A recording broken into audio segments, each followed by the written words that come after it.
Hello everybody and welcome back to Red Eagle Politics. Make sure you guys like this video down below and subscribe to the channel if you are new. So, currently it is our 5-year channel anniversary. I uploaded my first video 5 years ago. It's impressive what we've done since then, and I will be doing a 5-year celebration live stream later tonight on the channel. But in today's video, we have to talk about the very important House elections. We've been talking a lot about the presidential race. We did a Senate prediction, so it would only be a complete prediction blitz on this channel if we dropped a House prediction for this month. It's been a while since I last did one, and Republicans narrowly retook the House in 2022. Will they be able to hold it? We're going to fill this map out and see. I believe Trump is the favorite. As of right now, that's what the polls are showing. And Republicans are very favored to take the Senate back because, I mean, you look at that Senate map, it is foolproof. It is idiot-proof, even for the Senate Republicans. Now looking at the House, I think the House is going to go probably the way the presidency does. I think it's going to be a narrow majority again, just looking at some of the seats that we have here. But we are going to fill out this map, and we are going to see if that will hold up at the end of the day. So we start off with Alaska. And this is a seat that is going to be very difficult for Republicans because somehow Mary Peltola is liked and Republicans can't really get their stuff together. They keep running two candidates in this weird primary structure and it just causes a rift. And usually at the end of the day, Peltola ends up winning. And I think that there's a chance she does go down just because it's a presidential year. It depends on the presidency margin there. But nevertheless, I do believe that as of right now, I think sadly that holds. In Alabama's 2nd district, okay, they're redistricting it, and that's kind of the theme here. That's why Alabama's getting an extra Democrat seat. Louisiana's getting an extra Democrat seat. But Republicans, on the other hand, in North Carolina, they redrew their map to be more favorable. They're kind of fighting fire with fire here, and that is a good thing. But nevertheless, redistricting, there's still ways to go here because you look at what's happening and you're basically giving out these affirmative action districts in the South in states where Democrats don't exactly have the geography for it just because of certain statutes of the VRA back in the 1960s that severely need to be amended because that's all it is. It's affirmative action, does not apply across the board, and that will cost Republicans several House seats this year because of that. But we move on to Arizona, where I think that this might be another cycle where David Schweikert might hold on by the skin of his teeth. He's been hit with so many, allegations of corruption or whatever, but still he keeps winning. He keeps outperforming the top of the ticket.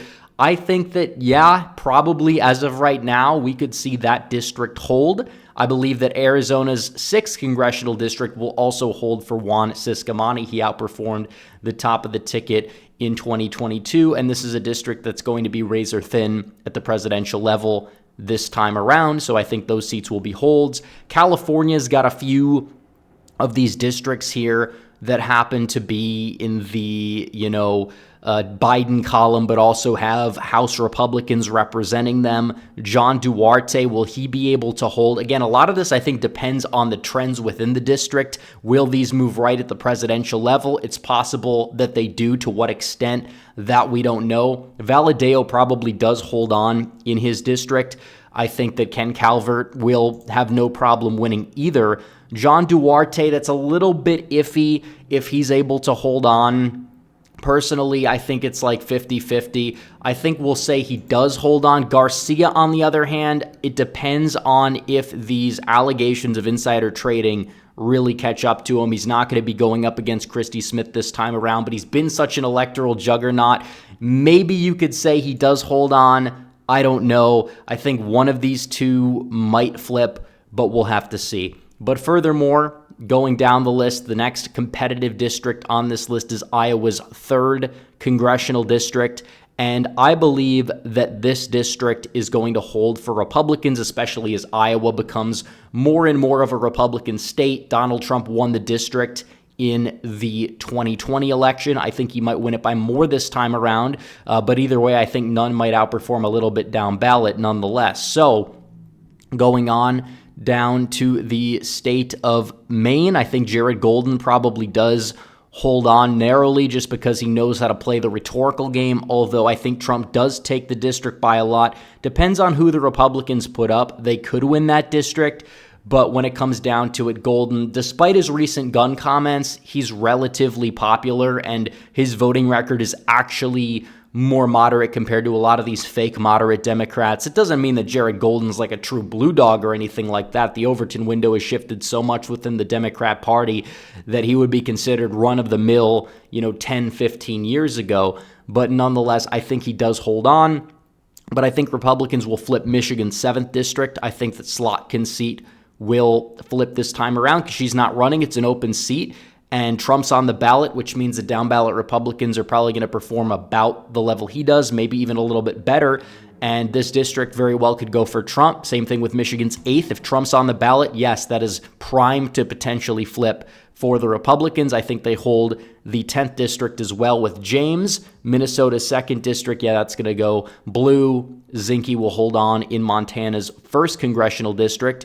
That brings us to North Carolina's 1st congressional district. This one's going to be close now that the district has been redistricted, but still it might be a little bit too much of a long shot for Republicans to take it as of right now, but it will be close, especially as that area is moving Republican at the presidential level. I do believe Don Bacon loses. It's possible he goes down in the primary.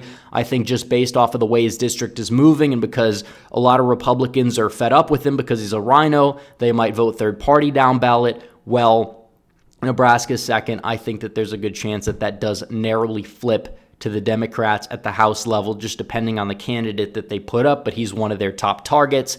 I think Tom Keene wins that district in New Jersey. I think he holds on narrowly. Gabriel Vasquez, depending on how this district moves at the presidential level, I still think as of right now, it's going to hold in the Democrat column. Democrats have gerrymandered New Mexico to their advantage pretty well. Republicans are unwilling to do the same thing in a lot of states where they could. They got to match their level, but in many cases, you have a lot of weak people that just want to be liked by the opposition. And how's that working for them? Not all that well. But nonetheless, Nevada, I think you might see one of the Nevada districts flip. I don't know if it's going to be the 3rd district, but it's possible it could be close. So as of right now, Republicans are at 217. They just need to win one of these remaining seats in order to maintain the House majority. I think it's very possible that they do. We get to New York finally.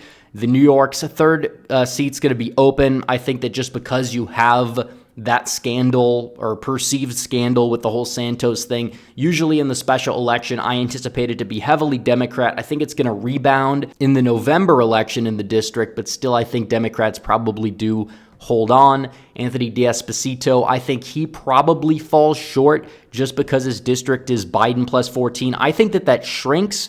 But on the other hand, I don't know if he's going to be able to have like the Zeldin effect because I don't think Trump is going to lose New York by single digits. I think he'll probably get it within, 17, maybe 15 or the low teens. But as of right now, I'm kind of being a little conservative on that front in terms of that prediction. It's possible it could get closer, but I haven't seen enough evidence to say that it will for sure. New York's 17th congressional district, Mike Lawler.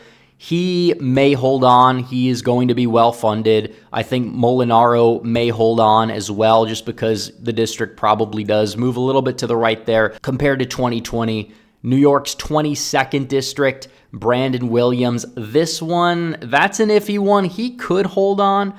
We'll have to see, but we'll just factor this in. One of those seats probably does flip there. Republicans probably hold half of those seats that they flipped in New York or so.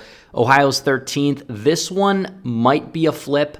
As of right now, I'll keep it as tilt blue. We don't know who the candidate's going to be. I think that the 5th district in Oregon does flip to the Democrats there because you're not going to have a close election at the top of the ticket like 2022. And Susan Wild, I think that this one's going to be razor thin just because she's the incumbent. I think she holds on. Cartwright this time around, probably goes down. I think Kiggins is going to win in Virginia's second. I think she'll be well-funded. Virginia kind of turning a corner potentially from 2020.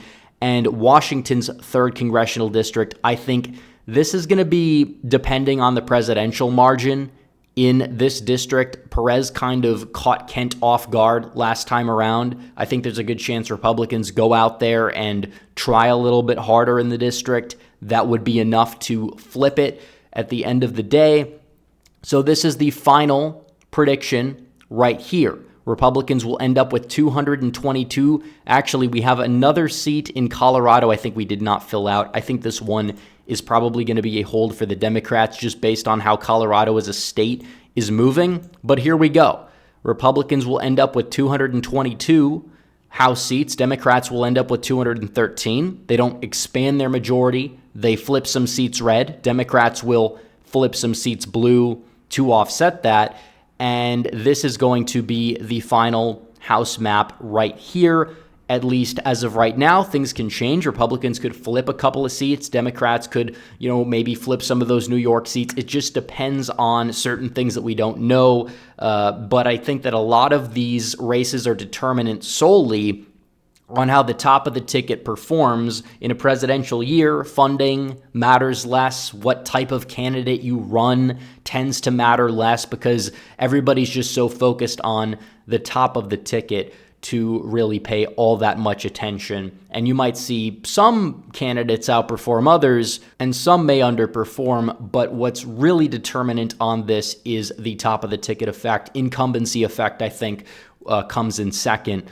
But still, top of the ticket matters the most. And because Trump will win, and he'll win a majority of House districts, he more likely than not is going to have a Republican Senate and a Republican House to work with, which will allow him to advance his agenda. And even though the margin is a lot narrower than his House margin was when he took office in January of 2017, there's a lot less rhinos that are going to be in there to try and sabotage or backstab his agenda, which will help him pass probably some more solid legislation into law. So anyways, guys, thanks for watching this video. Like this video down below, comment down below, subscribe to the channel, hit the bell for notifications so you never miss another video. Follow me on social media. The links are all in the description down below, and I will see you guys in the next one. Red Eagle, out.